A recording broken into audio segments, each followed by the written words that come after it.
long ago, a terrifying adventure was told for all to hear.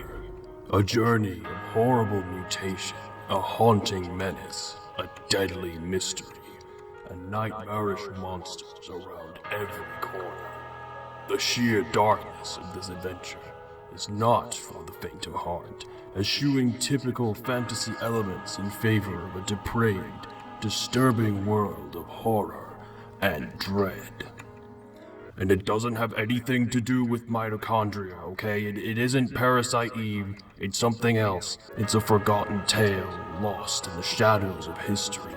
Its reputation obscured, but its legacy remained. This night, I shall tell you of this legend, but before we begin, I must deliver unto you a grave warning. Don't buy this game physically. Just don't. It isn't worth it. If this video makes you interested in playing the game for yourself, just boot it up on an emulator because the price it demands on sites like eBay are absolutely absurd. Unless you're someone with both a major sentimental attachment to this game for some reason and a few $100s burning a hole in your kilt to spend on an old PS1 game that might not even work properly, just don't bother. The only reason I have a physical copy is because I had the extreme luck to buy it at a used game store in 2019 for just $10. Nowadays, if you want to add one with the same condition to your collection, you'll be lucky to find it for anything under $400. And this, everyone, is the true terror of this video, the current state of the retro game market.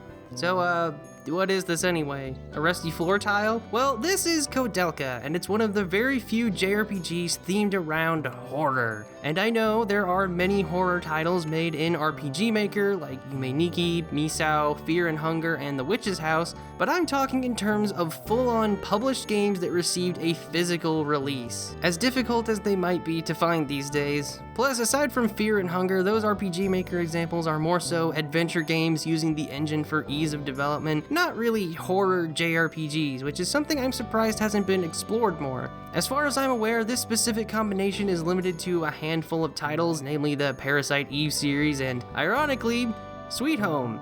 Yeah, remember that game? The one often credited as being one of the most foundational titles to the entire survival horror genre? It was a JRPG. Maybe I'm just ignorant and there's some deep well of undiscovered scary games in my favorite genre, but honestly, I'm not sure I'd care to know. I'm not really a horror fan. I don't watch horror movies, read horror manga, spend hours listening to true crime podcasts, but I do own a copy of Beyond the Beyond, and that's pretty terrifying on its own. Despite my relatively neutral stance towards the horror genre, I've been wanting to make a Halloween special on this channel for years, but never had the time or motivation. This year, I finally do have both of those, in some amount, and since I'm dedicating myself to covering JRPGs, there just so happens to be a prime candidate for coverage, the Shadow Heart series. Wipe that look of mild confusion off your face, I'll let you know I am in fact perfectly capable of reading. Why do you think I play JRPGs? They're practically half book. If you aren't familiar with relatively lesser known Japanese role-playing games on the PS2, like some kind of normal person with actual hobbies and a life, the Shadow Heart series was a trilogy of horror-themed titles made from 2001 to 2005, which are generally well regarded within the RPG community from what I've seen. The games were made by a company named Saknoth, later known as Nautilus, which was founded by former Square employees, specifically composer Hiroki Kikuta, whose work you might recognize from Legend of Mana, Indivisible, or Sora Mizu, depending on what kind of person you are. While they weren't active for very many years, they did make some profoundly interesting games, but they're most well regarded for the Shadow Hearts trilogy. They were praised for their unconventional aesthetic, fun combat, and strong stories, and it still lives on with the Kickstarter project Pennyblood. As for Koudelka, it's not exactly the same. Of course, if you're looking at the cover of the game or title of this very video, you'll notice I'm not discussing Shadow Hearts Koudelka, it's just called Koudelka. The reason for this is because Saknoth considers this a spiritual predecessor to the more popular Shadow Hearts, due to similar themes and ideas carried over, but not exactly to the point where the first Hearts game is a full-on sequel, despite taking place in the same universe and even sharing a couple characters. While the succeeding trilogy is still looked upon fondly by fans of the genre who know about it, to the point where yet another spiritual successor was quickly crowdfunded,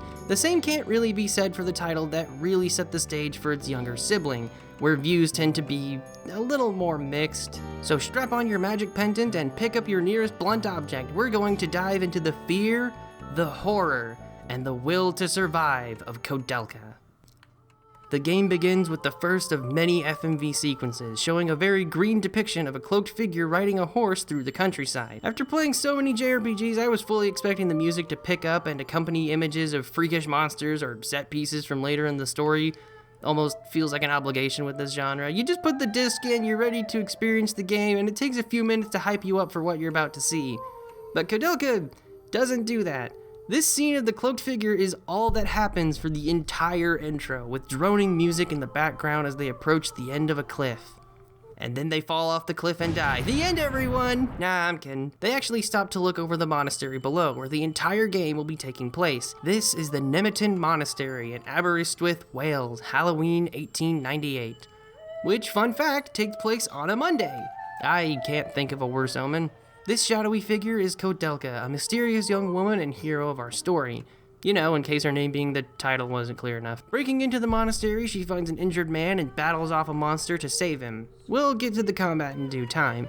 The man we save is Edward Plunkett, who's meant to be a fictionalized version of the real-life fantasy author Lord Dunsany. After Koudelka magically heals his wounds, they agree to join together to survive the monsters populating the area. From here on, we can start exploring the area and finding our way to the next part of the building. Progression in this game is, fittingly enough, similar to old Resident Evil games, in that it requires you to search the environment for specific items to unlock doors or secret paths, or just fight a certain boss. Then you get to a new area with new rooms and new items to find to unlock new doors and find new boss fights. You can also find usable items like different foods to restore your HP and MP, as well as weapons to use in combat. The sections aren't very big, so it shouldn't take much time to locate the needed pieces, although there are a few where the pieces are obtained quite far from where you need to use them, which can get annoying since key items take up limited inventory space. There aren't very many of these though. The worst I can think of is the stained glass window where you need to find 5 different colored fragments scattered around the building. If you miss one, you might have to waste a good chunk of time figuring out where it might be. Fortunately, these aren't hard to find, and the map will tell you when you found everything in a certain room, so you won't waste your time checking every dusty inch of this forsaken pile of stone. Even if you miss 1 or 2 items, you'll be returning to the same places much later in the game, so if you can't find a key item no matter how much you search, it's best to move on and look for another path you can access for the time being. It's basically a guarantee you'll find what you need much later.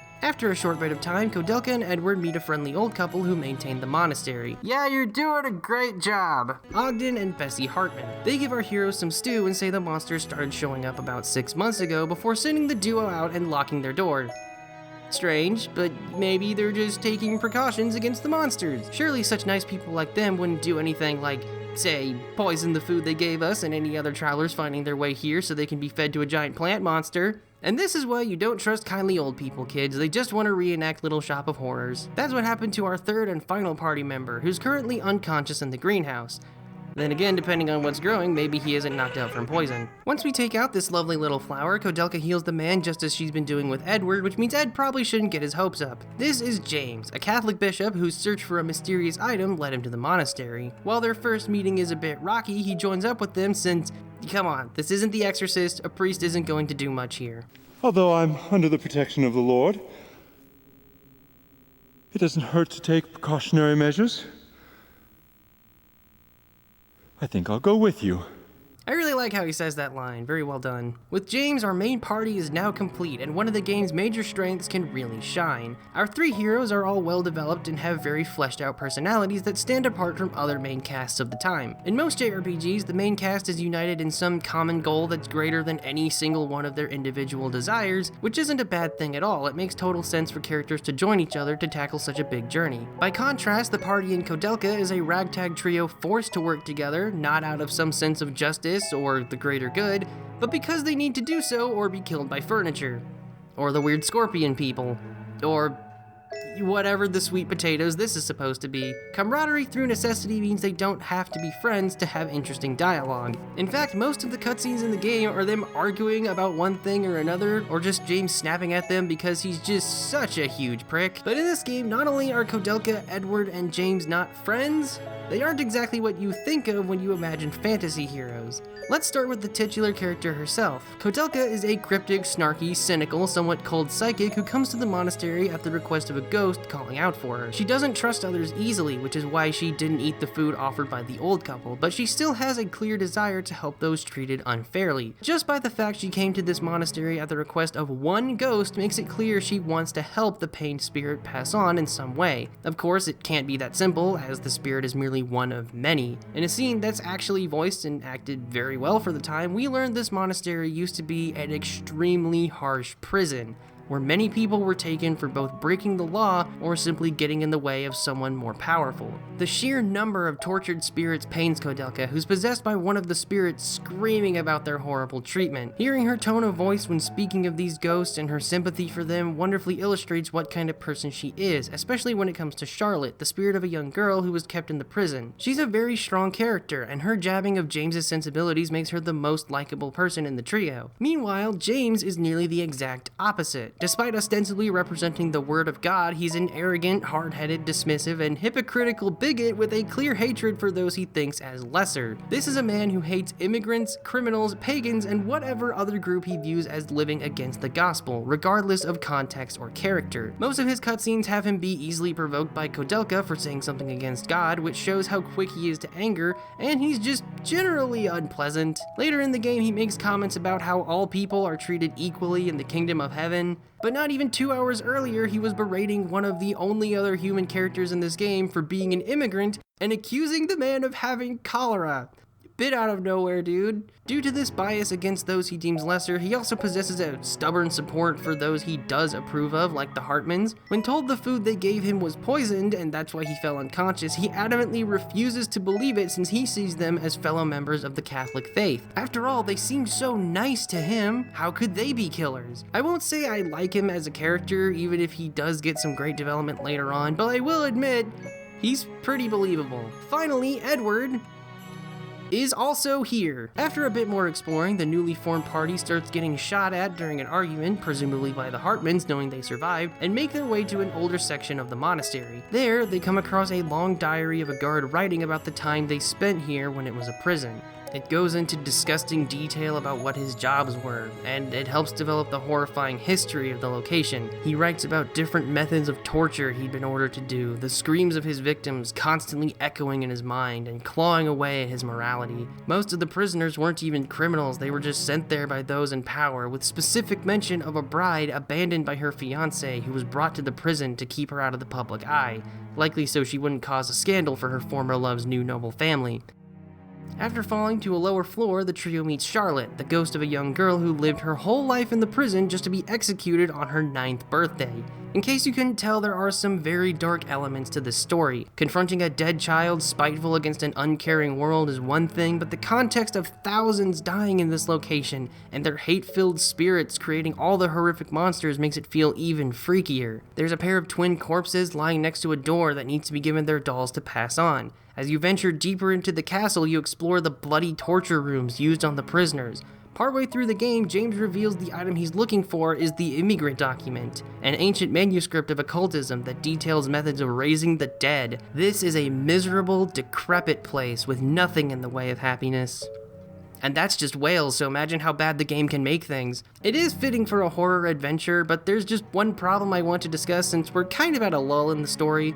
Despite the horrific presentation, despite the dark themes, despite the story and its lore, none of it is actually scary. My relationship with horror is very strange. As I said earlier, I don't really enjoy the genre enough to actively seek out that kind of media, but I don't get scared very easily by it in the first place. Maybe it's because I have a hard time getting immersed, or because the things that scare me aren't common in horror media. It is entirely possible for Koudelka to be terrifying, and I just don't get why, since horror is so subjective. But it isn't like I've never been creeped out by a game. The fact I didn't get much more than a few uncomfortable moments violence in this game due to body horror is honestly kind of disappointing because it looks like it would be scarier than it is. On that note, I think I should talk about this game's presentation since it's one of my absolute favorite aspects. For a game released in 1999, this game's visuals are outstanding. The pre-rendered backgrounds are some of the most detailed I've seen on the PS1, so full of gross gore and gothic architecture. Sure, it still looks crunchy even going through my upscaler, but I can still see all the effort put into how this place looks. The buildings feel like they're almost falling apart from all the age and wear placed upon them. Perfect setting for a dark adventure like this. One of my favorite details is how this bridge actually shakes when you walk across it. I know that probably isn't a big deal, but it was great to see and made it feel more like a place I'm exploring instead of a still picture with some action figures on top of it. Speaking of the models, they're also some of the best I've seen on the console. Sure, they don't have much in the way of face, but their clothing has great shading on them, and the animations are a cut above the rest. You know how in most games with stairs, they just continue the usual running animation and treat it like you're going up a slope? Well, in Koudelka, they made unique animations just for walking up and down steps. That level of detail is something I can respect, and the cutscenes are absolute gold when it comes to presentation on the PS1. This is because they actually used motion capture to give the cutscenes a greater degree of realism. I don't think this was done very often at the time, so seeing it here is majorly impressive. What makes it even better is how shockingly good the voice acting is. Look, I'm not saying that all of those people were saints, okay? But that doesn't mean that they should be put to death. You saw that old couple. They're so well-mannered, kind. You think they're killers?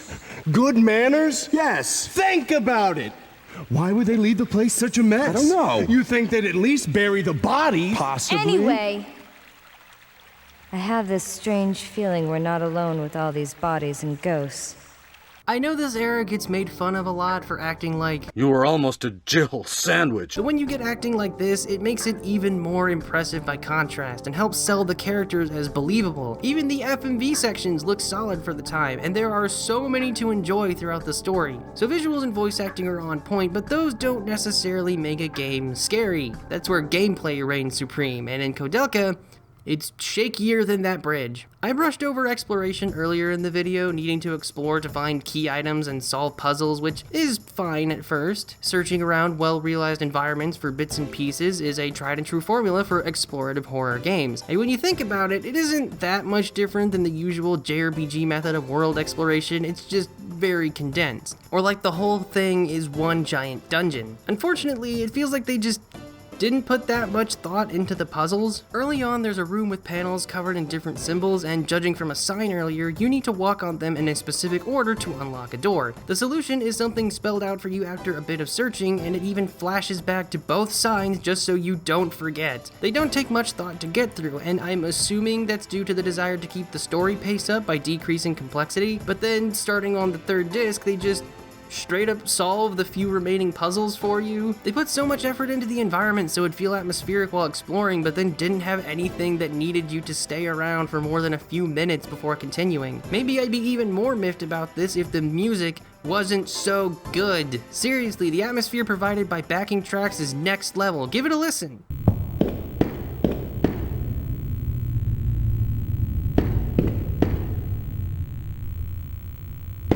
Yeah, did you hear that? Me neither. The only time there's music is in battles, and even then there's only one song for basic combat and one for boss fights. May I remind you, this was spearheaded by someone who was primarily a composer. By the way, I want to mention real quick how, despite looking like Resident Evil with the pre-rendered camera angles and whatnot, this game doesn't use tank controls. It also doesn't have full analog movement as far as I can tell, so you have to use the D-pad.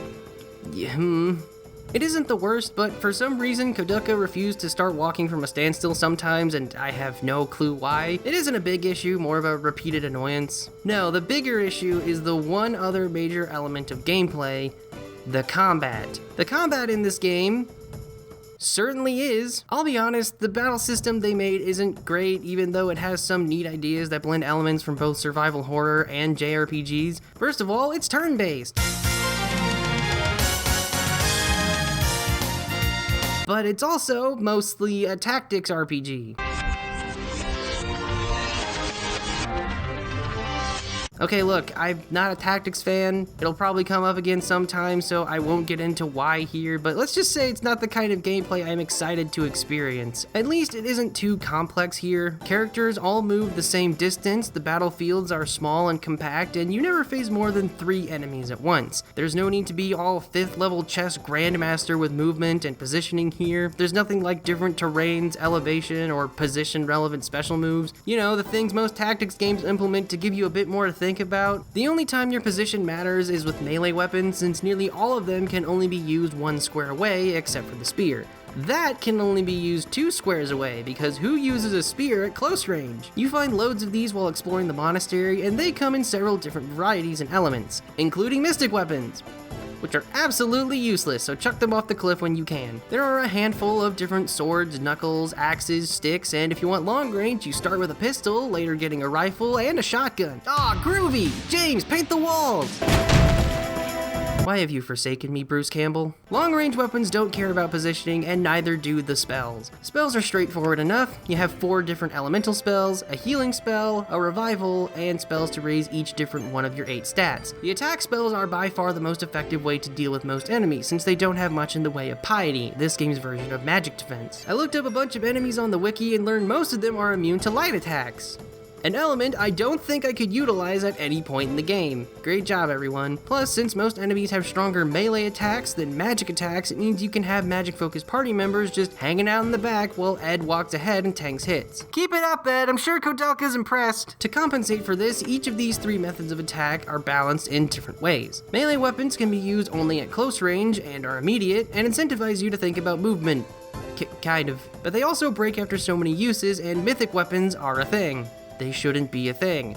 Projectile weapons can be used from anywhere, but they have to be reloaded after so many uses, and you can't reload out of battle no, actually, why can't I reload outside of fights? Would it be rude to do so when the monsters can't see me? The crossbow is actually crazy strong, but it only has 1 shot before needing another, which takes up your attack action for the turn, just as an example. Finally, magic is powerful and the only way to exploit boss weaknesses, but it takes up MP more and more as you level up spells, and casting has a delay. That last part starts hurting like splinters under the toenails during a certain boss, but put a pin in that. These pros and cons are a good way to balance out your attack, so there isn't one definitive way to tackle enemies.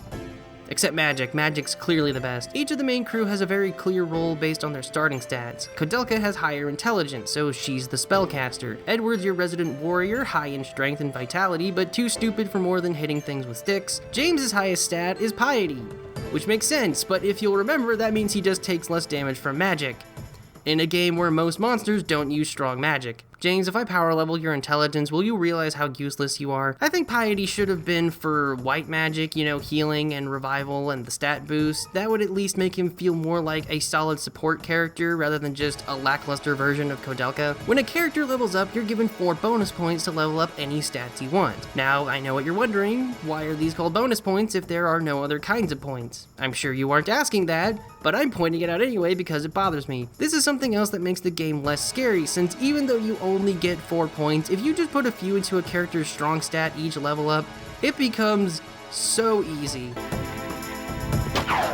There is a need to balance out your stat boost since you don't swing all your weight behind a total whiff or don't catch a minor case of die from a single hit, but really, it isn't hard to make yourself stronger than the monsters without much effort. By the way, these monsters, they are disgusting, and I kind of love it. The monsters in Koudelka have as much clear effort placed into their depiction as the monastery itself, and some of them are truly one of a kind. The amount of detail on their models and shading is truly something to be admired. I mean, just look at some of these designs. Take a look at this thing. It's a 3-headed naked person crawling on their knees with hydra necks. Cool. How about Madfly, a grotesque 2-faced flying mutant inspired by insect larvae? Very nice. Or the scapegoat. I don't even know what I'm looking at. Then there's the Apostle, an upside-down, rotten-looking biblical angel covered in eyes, some of which are stabbed through with nails. Shame the boss fight against it sucks because it can just randomly decide to be healed instead of taking damage right before Koudelka actually uses her magic. No, that's fine. Want some more nails? Because I'd be happy to accommodate. I think I figured out why horror JRPGs aren't a more common sight. When you strip away the gross creature designs and the dingy environments, what you're left with is little different than a regular JRPG with a few clunky mechanics getting in your way. Horror games are built on a sense of dread and constant threat, whether it be from the surroundings or some kind of monster. There needs to be something to give the player a reason to fear. It's pretty hard to get that sense of hopeless dread when the monsters are polite enough to wait their turn and don't move past your furthest party member. They aren't acting like a consistent threat, they're proper nightmarish abominations, and here the trio are just walking around burning them to death. I know it's possible to give a sense of dread and fear in an RPG setting, just look at something like Fear and Hunger, but Koudelka's gameplay doesn't really fit the aesthetic they're going for, because that's all it is, an aesthetic. It's a coat of paint. Wallpaper. All the concepts and ideas of horror are on the surface level. It looks like it should be scary. Some of the ideas it borrows from survival horror are interesting, but as a whole, it just doesn't convey fear through gameplay. You know, Dark Souls can be scary.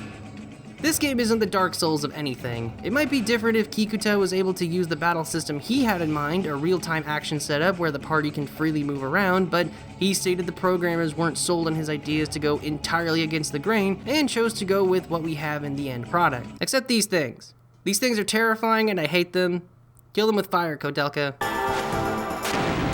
Thank you. But okay, so the presentation and play aren't very scary, but surely the story can at least make it a bit freakier. Most of the game's plot is pushed into the latter half, with the first half's progression not having much outside of some world building. I should also mention the technical difficulties I encountered while recording. Now, I'm playing my physical copy, and for 3 of the discs, they ran totally fine.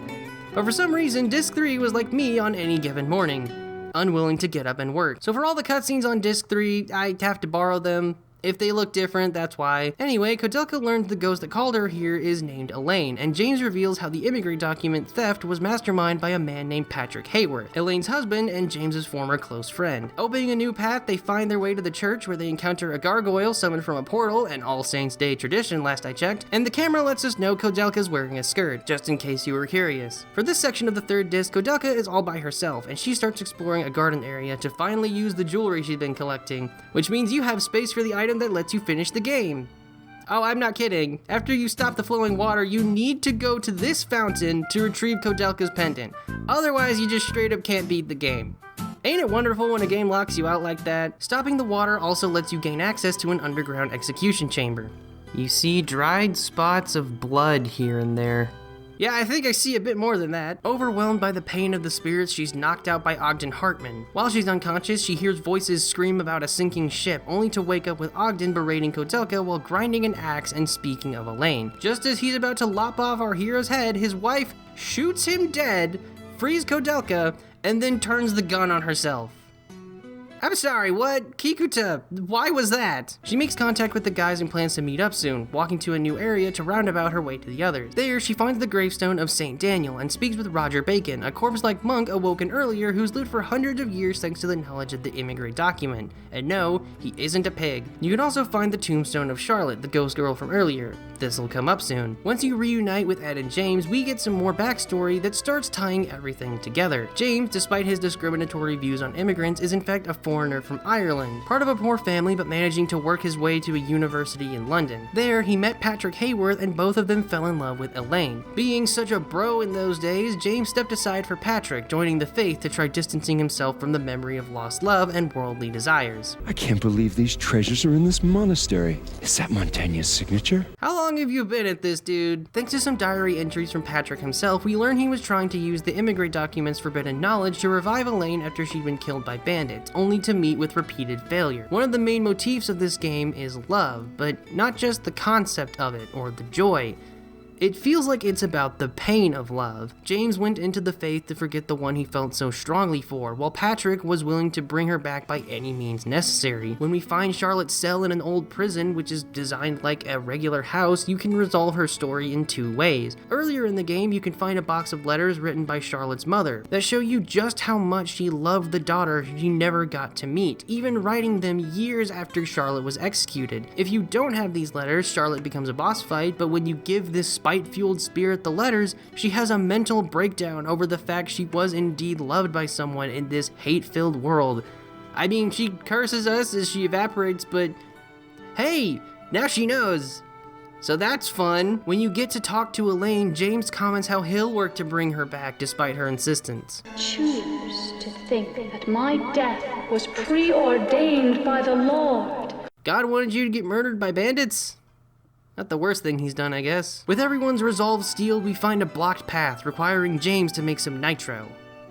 Rad. This is actually where my favorite scenes in the game happen, at the end of Disc 3 and pretty much all of Disc 4. The characters really give their best at the end here, showing how they're all willing to end this no matter what. Walking back to the lab, a cutscene begins between Ed and Koudelka while James is working where they just get drunk. I mean, the MP restoration items in this game are alcohol, so maybe they're just restocking. Edward starts talking about his past, being born well off and not finding any satisfaction in life. Despite being imaginative and loving the concept of fiction and adventure, his family was very discouraging. Finding what he believes is an empathetic spirit in Byron, his favorite poet he often recites throughout the game, he embraces his wanderlust and leaves university to explore the world, which is how he ended up here. In his mind, his life's purpose is to experience adventure, searching for what can truly fill his life with meaning. This is really the only time Edward develops as a character. The rest of the game has him just delivering remarks and reciting poetry. It might have seemed like Ed's a poor character when I just glossed over him earlier, and it's true, I don't think he has much going on despite being based on a real person, but he isn't terrible. I feel like he's meant to be the lighthearted counter to James and Koudelka, whose past, by comparison, are less relatable, but much darker. This is shown when he mentions how jealous he is of Koudelka, who revealed her past as a Romani. She has to pause for a moment in growing anger, telling Ed how awful her life has been because of abilities she didn't ask for. When she was young, she predicted the exact time of her father's death, just one event that led her to being ostracized and eventually banished from her village. The people she knew all her life expressly hated her. Even her own mother tried to kill her. After being left on her own in the world, she did anything she needed to survive, even resorting to selling her body when using her abilities to help others wasn't enough. That's why she acted jealous of Charlotte when sharing how much her mother loved her. Koudelka has never received that kind of affection in her life. Again, bringing back the pains of love instead of painting it all happy-dory, and I like that. She isn't even living because she wants love. She wants to feel needed, like her life means something by helping someone. The entire reason she's at the monastery in the first place. Viviana Bathica does a fantastic job here, really sells how hurt Koudelka's been all her life. Fantastic scene. Once that trauma's been dumped on your head, you get to blow stuff up. Hooray! Now's the time where the crew finally confronts Elaine, whose soulless body emerges from a mutant flower. Oh, Patrick's experiments didn't work. He killed like over 200 people only to bring back his wife's corpse as a plant monster. I hope Elaine can get a divorce in the afterlife. The group climbs a burning bell tower, fighting Elaine's twisted, malformed, possessed body along the way. At last, this relatively low-stakes story that's mostly concerned with one person's unwillingness to just get therapy, Patrick, can come to an end as Elaine pulls a Frieza, showing us her final form. Okay, that's just disgusting. Thanks a lot for making that happen, Patrick. Now, this is actually one of my favorite final bosses in a long while. Wanna know why? Because I lost. And that's supposed to happen. I'm not kidding, she's the hardest boss fight in the game, and I had no way of grinding since I saved over the one file I'd been using because I'm an idiot, so I was more than happy to know I meant to lose here. When the party falls, James walks forward to face Elaine, brandishing a cross in one final effort to exorcise the demon his love has become. Then I guess God sees this, realizes it was stupid to let bandits kill Elaine in the first place, and beams down a pillar of magical light that envelops both James and Elaine, returning her body to normal as the pair rise up to the heavens.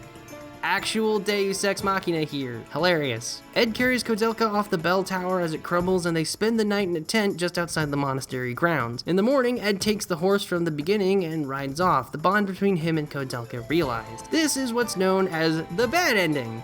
But the good ending isn't really much different. All that really changes is James lives and Ed probably doesn't get to make the tent rock, so I doubt good old Eddie would call that a better ending. You can get this by actually beating the final boss, but she's a massive leap in difficulty from everything else in the game, so I don't think it's worth the effort. There are some tricks to make it easier, like getting the Saknoth sword by beating the gargoyle, but the only way I was doing that would be if I got the gargoyle killer. This is a special weapon unlocked by saving the game at 11 hours, 11 minutes, and 11 seconds while having 43 items in your inventory.